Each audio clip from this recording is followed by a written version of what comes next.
Welcome to another episode of Community Spotlight. On this show, we love to showcase local businesses and entrepreneurs who bring our city to life.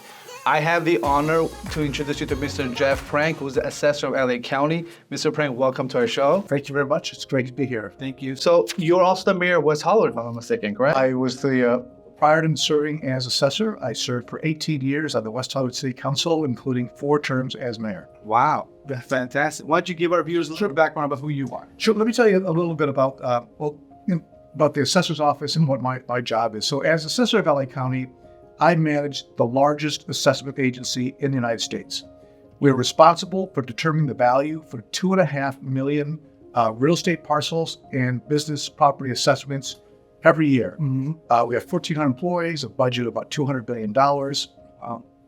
And the total value of all the property in LA County is assessed at about $2 trillion and generates $24 billion in property taxes, which goes to local schools, to cities, there's 88 cities in the county, to county government, and to special districts.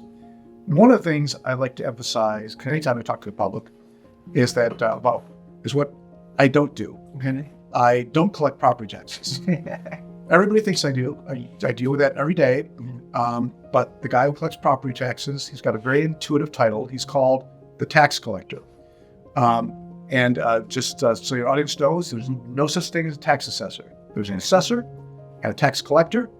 And when you call it tax assessor, you're basically combining 2 different offices, which I assure you will create confusion, and you already need to interface with the county. Well, thank you for that warm introduction and the details about that. So we didn't know about this. Thank you very much. Okay, let's start off with talking about Proposition 19. What is it, true benefits, and how does it work? Okay, Prop 19 was a measure adopted by California voters in November of 2020. Okay. And Prop 19 essentially does 2 things. Okay. One, if you own a home, it allows you, if you are 55 years or older, severely disabled, or if you're the victim of a natural disaster such as a flood, fire, or earthquake, it allows you to sell your home and buy a new one without being reassessed. Basically, you can transfer your tax base. Okay. It expanded the previous law. It allows you to buy a home anywhere in the state of any value and to transfer that tax base up to 3 times or 6 times if you're married. So let's say you bought your home in 1990 for $250,000. You can now move 3 times and take that $250,000 tax base with you, even if your home is more expensive. There are some caveats to that, though. So when applying Prop 19, we look at current market data to current market data. So we look at your current home. If you paid $250,000 for it, but it's now worth $1 million, and you buy another $1 million home, your taxes will not change. Okay. If you buy a $2 million home, you'll get a new blended rate. We'll apply a formula. You will have part of your tax base will be transferred. $1 million will be transferred. Up to roughly $1 million, and the value over that will be assessed at market. So you'll get a new tax rate. It will still be less than you would pay if you paid full market value. But those are some of the benefits of what we call the base year transfer. Okay. The other component of Prop 19 deals with family inheritance. And unfortunately, Prop 19 reduced the benefits for family inheritance. Under Prop 19, the only property you can inherit for your parents, and in some cases your grandparents, is their primary residence. And in order for you to take advantage of that exemption from reassessment, is you need to move into that home within 12 months and file the homeowner's exemption. Additionally, if your parents own other property, such as a rental property or other commercial property, that property is no longer exempt from reassessment. It will be reassessed at market value. So as a general rule, there's a whole lot less value in inheritance than there used to be. In LA County, where the median sales price of a single-family home is approaching $1 million, that means a good number of people who are inheriting their parents' homes are going to be reassessed. So it works similar to the base year transfer. If your home's worth less than $1 million, there'll be no reassessment. Any value over $1 million will be assessed at market value. Great. Actually, you said a key word, homeowner's exemption. That's one of my follow-up questions. What is a homeowner's exemption? Why is it important? The homeowner's exemption is a property tax savings program that is available to anybody who owns their home and who lives in that home as of January 1st. It allows me to reduce your assessed value by $7,000, which will save you $70 a year on your property taxes. I know it's not very much, but the homeowner's exemption the rate was established in 1971, where the average home was $34,000. So the $7,000 exemption was a pretty big deal. The legislature has never increased it. However, it will save you a little bit of money every year on your taxes. About a third of all homeowners have not applied for it, primarily because they don't know about it. So if you're at home watching this and you don't know whether you have the homeowner's exemption, you need to go to our website and check it out. And if not, you need to apply. But it's also important for Prop 19. So if you're going to inherit your parents' home, the law says that you have to move into it within 12 months after they die or after they transfer it to you. And in order to demonstrate that you live there, you have to file the homeowner's exemption, because that's a document which states that's your primary residence. There you go, folks. Now you know what a homeowner's exemption is and why is it important to have it on the rest.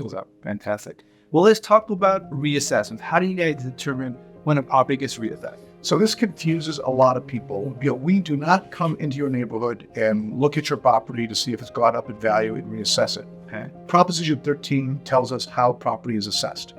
And generally speaking, there's two primary ways we assess property. One is a change in ownership. Generally, you sell the property and someone else buys it. And the other one is when you do new construction.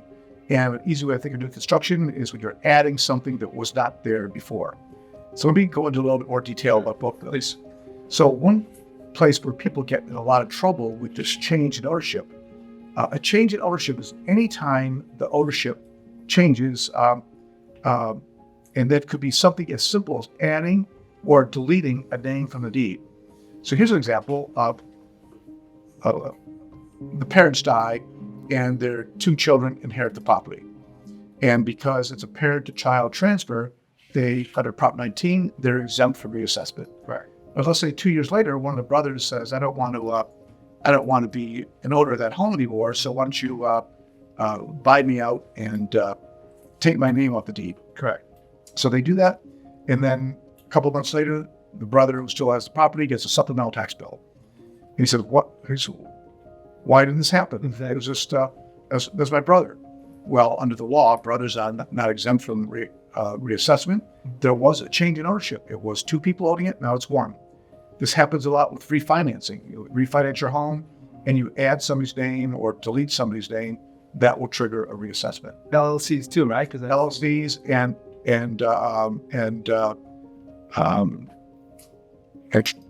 it goes to trust as well. really. So very important to remember that all those transactions, anytime you're adding and deleting, could be reassessable. Some of them can be exempt from reassessment, but they're precision instruments. You have to be very careful and know what you're doing to avoid reassessment.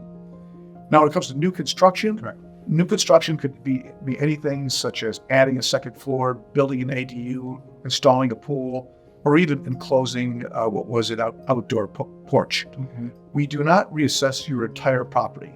If you have a $1 million home and you do a $100,000 improvement, we don't look at the new market value of the home. We just add the additional square footage. So let me follow that a little bit further. So if your home is at $1 million and you decide to build an ADU and it costs you $250,000, your new assessed value will be $1,250,000, even if the new market value is $2 million. We don't reassess the entire property. There are some exceptions to that. So we do not reassess your property on a refinance unless you're adding or deleting names. We don't reassess your property if you add a roof or remodel your bathroom or remodel your kitchen. There are some cases when you may be reassessed if you do major home renovations, moving walls, adding rooms, even if you don't add the square footage. Okay? But typically, just normal remodeling does not cause a reassessment. So how do you guys determine the value of an ADU, though? I'm curious. So we used what's called a cost methodology. So we will look at your cost, what you pay to build that, but we also rely on regional standard pricing for materials and quality. We use something called Marshall & Swift, very well known in the development industry. Mm-hmm. They establish base costs for certain types of materials quality of construction, and we'll determine the market value using that cost approach. So I have a question that we hear often in the real estate industry from our clients that purchase a property. They get a supplemental tax bill. What is it and how does it work? It's really confusing. So a supplemental tax bill is really just a way to reconcile the tax rate for the previous owner and the new owner. Because the previous owner has a lower tax rate than somebody who buys it new. So depending on when you purchase your property, if you purchase it between January and June, you're going to get two supplemental bills. One to reconcile the old tax year and one to catch up with the new tax year. If between June and July and December, you'll only get one. It's just figuring out what the old and the new taxes are. However, a really important thing to remember about the supplemental tax bills, a lot of people, a very common thing they do now when they purchase the property, they establish an escrow account to pay taxes and insurance. Correct. That escrow account does not pay the supplemental bill. Oh, that's good to know. So, because this happens a lot, you get a new homeowner, they've spent a lot of money, they think they're all set, they set up their escrow account, and then they get the supplemental tax bill, which they ignore because they got an escrow account, and then a few months later they get a penalty, 10% penalty. Wow. And with median sales price of a home in LA County at $900,000, that could be a big tax bill. Correct. And then they say, I don't understand why I got this bill, I have an escrow account. Well, it's not, supplementals are not handled through escrow accounts. You have to write a check. Thank you. Or pay online. That's good because I actually had a client ask me that about 2 weeks ago. Right. So good information. What about if a homeowner disagrees with the value? What's the step that they take? So there's a number of different things you can do. The first thing, if you disagree with the value on your property, you should call my office and talk to the appraiser who did the valuation. Okay. It's best if you come prepared. If you think he was wrong, have market comparables and talk about the house next door that just sold that was valued differently. If that doesn't work, you can file an appeal. Okay. And you'll go before a hearing officer. The hearing officers are appointed by the Board of Supervisors. It's not under my office. And they will sit kind of like almost like in a courtroom setting, and you'll argue why you think your property is overassessed, and my appraisers will defend their value, and then the hearing officer will make a determination about what he thinks a fair value is. And if you still disagree, you can appeal to the whole Assessment Appeals Board, which is like a tribunal of experts who will adjudicate the difference. Got it. Let's say I'm a homeowner, I'm going through some rough patches, hard times. I can't make the payments. Is there any payment plan with the county? Is there any programs out there to help the homeowner? There are not really. The treasurer tax collector is the one that's responsible for collecting property taxes. They do have limited number of payment options, and you can contact them, and they can tell you what those, but they usually want you to make a prescribed number of payments within a certain period of time, so that is your best bet. I will tell you, it's not a very robust program. It's fairly limited how much it offers, but that is the best place to start. Got it. I heard about you guys have an eService account. Tell me more about that. What is it? Something new, right? This is brand new. We just launched it, and it is a multi-department program. The registrar recorder and the other departments have a role in it. But this will allow you to establish an online account for your property. Okay. It'll allow you to do things such as updating mailing address. But one of the most important features of it is something that allows you to record your email address and receive what's called a homeowner alert. And this is important because, as I think everybody's probably heard, you've heard the commercials advertising for anti-real estate fraud services. The people record a deed, attempt to take control of your property. Especially paid off homes, elderly abuse. Exactly. And so that's growing more and more every day. One of the challenges we had with the existing system is when if a grant deed, a deed of trust, or a lien is recorded against your property, you will get a letter from the registrar recorder, usually 30 to 45 days after that occurred. Sure. Well, if somebody's attempting to commit fraud against you, that's too long. This new program allows you to register your email address with your property, and anytime something is recorded against your property, you're going to get an email within 48 hours. And you'll be able to determine whether that was supposed to happen or not. And if it's not, you'll be able to respond more more timely to combat any potential fraud against you. So if our viewers want to sign up for that, where do they go? So you go to our website, which is assessor.lacounty.gov, and on the main page it will be sign up for Homeowner Alert and eService. That's a great service you guys introduced. Now the eService is important to subscribe to as well, because we're going to be adding more features over time. One of my goals is to be able to notify property owners who enroll with their annual notice of assessment. Because every year under Prop 13, your assessment, we don't increase your assessment per se, but the law does allow for a cost of living adjustment. It's capped at 2%. Correct. It doesn't always go up 2%. But I think everybody wants to know what their current assessed value is. And I'm hoping that if we have enough people registered by email, we'll be able to send out those notifications electronically. What a follow-up question to that is, how often are properties reassessed? Properties that are reassessed at the time of purchase, and if there's a change in ownership, as we discussed, or new construction. But we hear this all the time. People will say, "Well, I don't want to give you my address because I don't want you coming and seeing it's worth a lot of money and you reassess it." Well, unless you've done new construction or change in ownership, we're not going to do that. Okay. Is there anything additional you want to share with our viewers? Any changes, any ideas that the county is going to implement? Well, look, there's a couple things. Okay. One is we've invested over the last couple of years about $100 million in upgrading our technology platform. My office was, when I was elected in 2014, we were still on this old mainframe, green screen, DOS-based technology platform. We were still largely paper-based. There's 2.5 million property parcels in LA County, and each of them was still associated with a paper file. Wow. It was terribly inefficient. So we have now upgraded our system. We're moving off a mainframe and onto the cloud. All of our property files have been digitized, and this new technology is going to allow us to offer all types of services that will be online, that will be very intuitive. We won't have to spend as much time interfacing with our office to get what you need. We are seeking legislation this year that will allow us to accept electronic signatures. I know in private industry, electronic signatures have been around for years. Government's always much slower.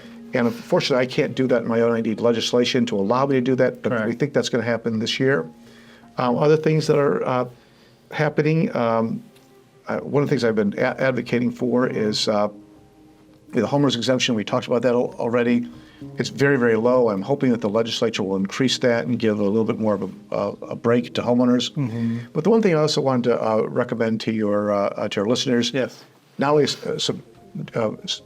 enroll in our eService and Homeowner Alert, but we also send out a very informative monthly newsletter via email. You can sign up for that on our website as well. We send out helpful tips that if you own property in LA County, you'll probably want to know. We'll alert you to deadlines, to tax savings programs, and to little things that you may not have known. Here's what we would talk about, but another thing that people don't know a lot about, but they should, that's what happens when a property owner dies. That's a good point. So, and how that relates to trusts and estate planning. So under the law, when a property owner dies, the heirs or the estate are required to notify my office within 150 days of the death. Okay. Because property changes ownership upon the death. That is the date that will enroll a change in ownership. Also, if you're inheriting property from your parents, you need to fill out the Prop 19, and you need to move into that property, and you need to file the homeowners exemption. These are all things that when someone dies, you may be grieving, and it's anybody who's ever lost a loved one. I know it has occurred to me, but there's so many bureaucratic things to do. It's almost like a job. And people just don't know what to do with the state. So we do have information on our website with the few things you need to know about when there's a death of a property owner, which leads me next into trusts. Everybody knows that trusts are a great way to deal with estate planning. Correct. But a lot of people are confused about what that trust does and does not do. A trust really is just a set of instructions. Here's what's going to happen with the property upon the death. But you still are required to do certain things. You're still required to notify our office with the change in ownership, death of real property owner form. You still have to do the Prop 19 in the case of of inheritance. How long do they have to notify you? Well, they're supposed to notify us within 150 days. Okay. Lots of people don't. The longer you wait, the more complicated it gets with your estate planning. But it's just important to know that a trust is not an autopilot. There are still things that you need to do. Trusts are precision instruments. If they're not done precisely, it could lead to a reassessment and a supplemental tax bill. Very good, very good. Well, clearly you're doing a great job because you've been reelected multiple times, and thank you so much for all your hard work. Continue doing what you're doing. I hope our viewers found this information valuable. I learned a lot today, so there you have it, Mr. Jeff. Thank you so much for your time. Thank you. I'm Mike with Marty Mike Properties. Take care for now.